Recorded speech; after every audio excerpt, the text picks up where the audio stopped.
CR પાટીલે સૂચક નિવેદન આપ્યું। સંગઠનમાં ફેરફાર થશે એ સવાલના જવાબમાં તેમણે નિવેદન આપ્યું કે થશે પછી હળવા અંદાજમાં પત્રકારોને કહ્યું કે તમે કહો એટલે કરવો પડે। સંગઠનના ફેરફારને લઈને સીઆર પાટીલે આ હળવો જવાબ આપ્યો છે।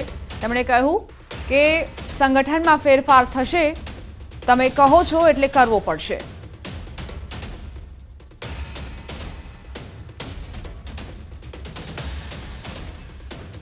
સંગઠનમાં ફેરફાર થશે સાહેબ? હા થશે થઈ જશે। તમે કહો એટલે કરવું જ પડે ને। સંગઠનમાં ફેરફાર થશે સાહેબ? હા થશે થઈ જશે। તમે કહો એટલે કરવું જ પડે ને।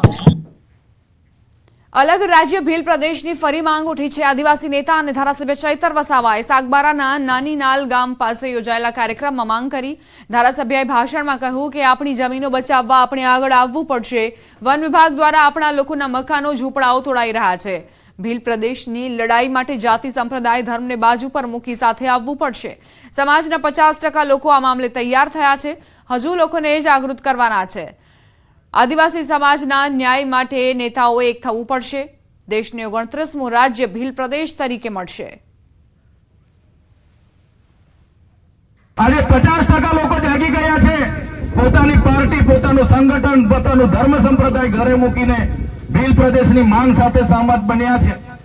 ત્યારે આવનારા દિવસોમાં પણ આ ભીલ પ્રદેશની લડતને આગળ જવાવા માટે, આગળ ધપાવવા માટે આગળ આવવું પડશે। બનાસકાંઠા પોલીસની કડક કાર્યવાહી છતાં લકી ડ્રો યોજાયો। દિયોદરના રાટીલા ગામમાં યોજાનાર રમાધણી ડ્રો રાજસ્થાનના ધનોલમાં યોજાયો હોવાની ચર્ચા છે। સમગ્ર ઇનામી ડ્રોનું યુટ્યુબ પર લાઈવ ટેલિકાસ્ટ કરવામાં આવ્યું હતું। ડાયરા સાથે યોજાયેલો લકી ડ્રો વહેલી સવાર સુધી ચાલ્યો હતો। લકી ડ્રોના આયોજકોએ બાઉન્સરો બોલાવી આ કાર્યક્રમનું આયોજન કર્યું હતું। પોલીસ માત્ર તમાશો જોતી રહી। અત્યાર સુધી પોલીસે લકી ડ્રો મામલે 6 જેટલી ફરિયાદો દાખલ કરી છે। લકી ડ્રોના આયોજકો વધુ કૂપનો નાખી કૌભાંડ કરે છે। 299 કૂપનની કિંમત અને 1025 ઇનામો હોય છે। સંવાદદાતા કિશોર જોડાઈ ગયા છે વધુ જાણકારી સાથે। કિશોર, આજે રમાધાણી ડ્રો રાજસ્થાનમાં યોજવામાં આવ્યો હોવાની ચર્ચાએ જોર પકડ્યું છે। શું વિગતો તેને લઈને? ચોક્કસથી દીપાજી, દિયોદરના રાટીલા ગામની અંદર જે રામાધણી નામનો જે ડ્રો યોજાવાનો હતો તે ડ્રો રાજસ્થાનમાં યોજાવા હોવાની અત્યારે ચર્ચાઓ થઈ રહી છે। મહત્વની વાત તો એ છે કે એક તરફ આવા લકી ડ્રો સામે પોલીસ ફરિયાદો પર ફરિયાદો દાખલ કરી રહી છે, તો બીજી તરફ આ જે ડ્રોના સંચાલકો છે તે પોલીસને ચેલેન્જ આપતા હોય તે રીતે રાજસ્થાન જઈને ડ્રો કરી રહ્યા છે। અને આ ડ્રોનો જે સમગ્ર કાર્યક્રમનું લાઈવ ટેલિકાસ્ટ પણ કરવામાં આવી રહ્યું છે। આ ડ્રોનું જે લાઈવ ટેલિકાસ્ટ યુટ્યુબ ચેનલ પર જે કાલ સાંજે શરૂ થયું હતું અને મોડી રાત સુધી તેનું લાઈવ ટેલિકાસ્ટ પણ કરવામાં આવ્યું હતું। અને મહત્વની બાબત એ હતી કે કોઈ બબાલ ન થાય તે માટે લકી ડ્રોના આયોજકો દ્વારા બાઉન્સરો બોલાવ્યા હતા અને બાઉન્સરોની હાજરીમાં આ લકી ડ્રો યોજ્યો હતો।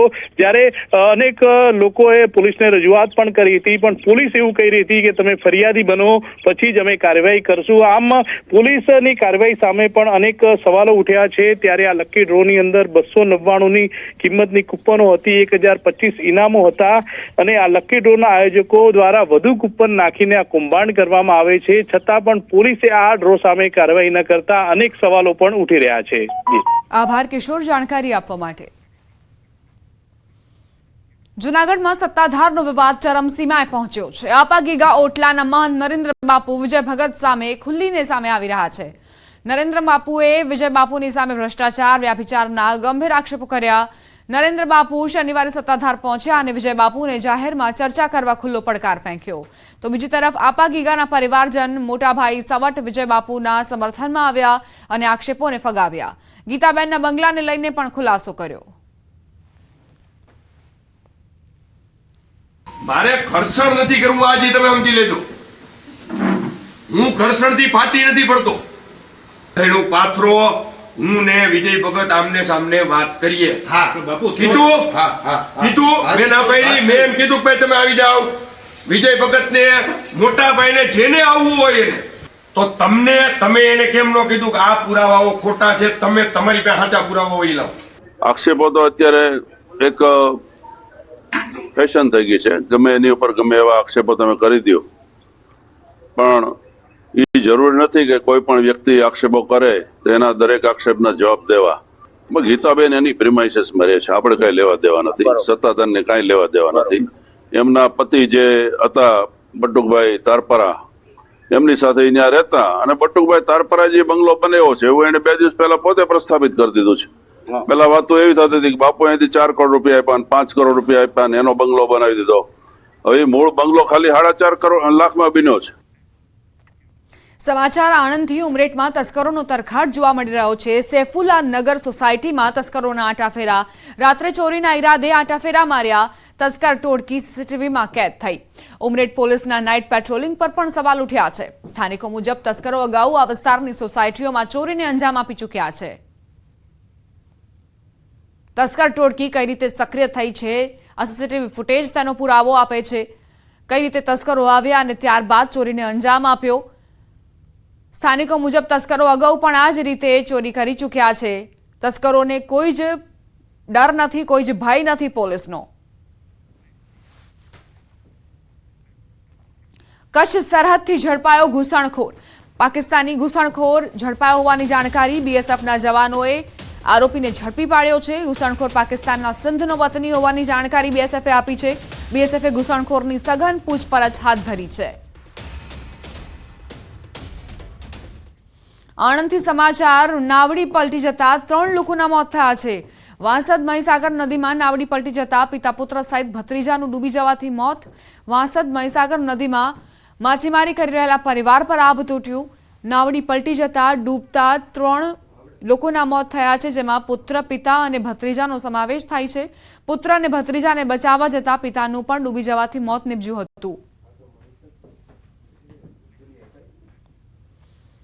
વડોદરામાં માનવતા પર સવાલ ઉઠાવતી ઘટના સામે આવી. એમએસ યુનિવર્સિટીના ગેટ પાસે રિક્ષાની અડફેટે મહિલાનું મોત થયું. માનવતા મરી પરવારી હોય તેમ કલાકો સુધી મૃતદેહ રસ્તા પર પડી રહ્યો. જ્યારે ઘટના સ્થળેથી પોલીસ સ્ટેશન ફક્ત 200 મીટર દૂર હતું. તેમ છતાં કલાકો બાદ પોલીસ સ્ટાફ પહોંચ્યો. અજાણી મહિલાના હાથ પર સારવાર માટેની વેન ફ્લો પિન જોવા મળી હતી.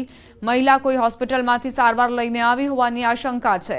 ત્યારે હાલ પોલીસે મૃતદેહને પીએમ અર્થે ખસેડી અકસ્માત અંગે વધુ તપાસ હાથ ધરી છે. મહિલાની ઓળખ માટેના પ્રયત્નો શરૂ કરાયા છે.